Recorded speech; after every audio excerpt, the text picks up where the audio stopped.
little indices of what was happening and who knew it. For instance, the short-term parking attendants at Dublin Airport noticed that the short-term parking lot wasn't turning over. So they called the Gardaí, the police, and they found out that these were cars left by Polish workers who left the keys in the cars, got on the plane, went back to Poland. It was about 200,000 plus Poles living and working in Ireland during the boom times, mostly in the construction trade. And this is how they left it. Things started to go south, they just left the keys in the car at the airport, back to Poland. In fact, there was some Polish guy committing crimes all over Ireland. And the police would get the report and they'd go looking for this guy, Bravo Jazdy. And they'd go to the house and they'd say, how the address is correct, but there's nobody of that name lives here, and off they went. So there were about 60 or 70 major traffic violations on this Bravo Jazdy, until an Irish policeman got hold of a Polish dictionary. And he looked up and Bravo Jazdy translates to driver's license. They were looking at the wrong spot, they thought it was the guy's name. The ultimate Polish joke on the Irish people. Once again, it was leading to a song which has eluded me. Come back, sure. Oh yes, a song called An Ordinary Man, by a fellow who loses his job. It's the factory he's working in closes down. A buddy of mine, his family were coopers. You've probably noticed the demand for wooden barrels has slipped a little this last 100 years or so.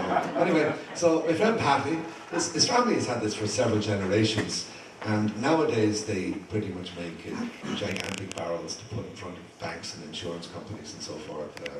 It's a mixture of barricades and beautification. And he doesn't work very often. So we're sitting in a pub it was in April, and he looked and he said, Jesus, that's a lovely day out there. If I had a job, I'd take the day off today.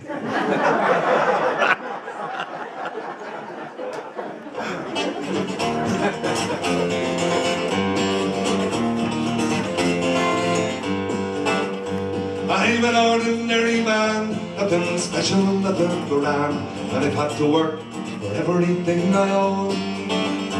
I never asked for a lot, I was happy with what I got, enough to keep a family and a home. Now they say that times are hard, and they handed me my cards. They say there's not the work to go around, and when the whistle blows, the gates will finally close, and tonight they're going to shut this factory down. Then they tear it down.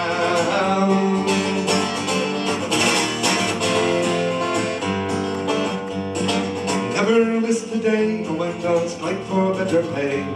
For 20 years I served them best I could. With a handshake and a check, it's easy to forget loyalty through bad times and through good. And the owner says he's sad to see that things have got so bad, but the captains of industry won't let him lose. For he still drives his car and he smokes his cigar, and still he takes his family on a cruise. He never loses.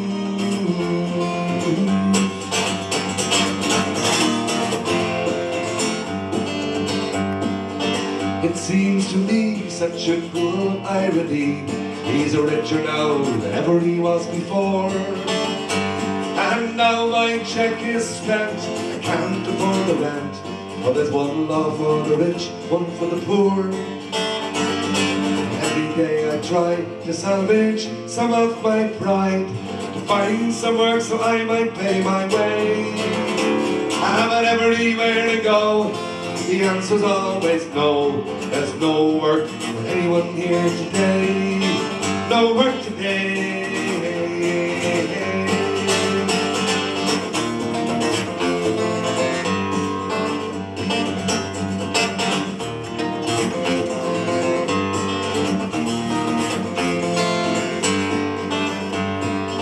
Here I stand alone, just an ordinary man, with thousands beside me in the queue.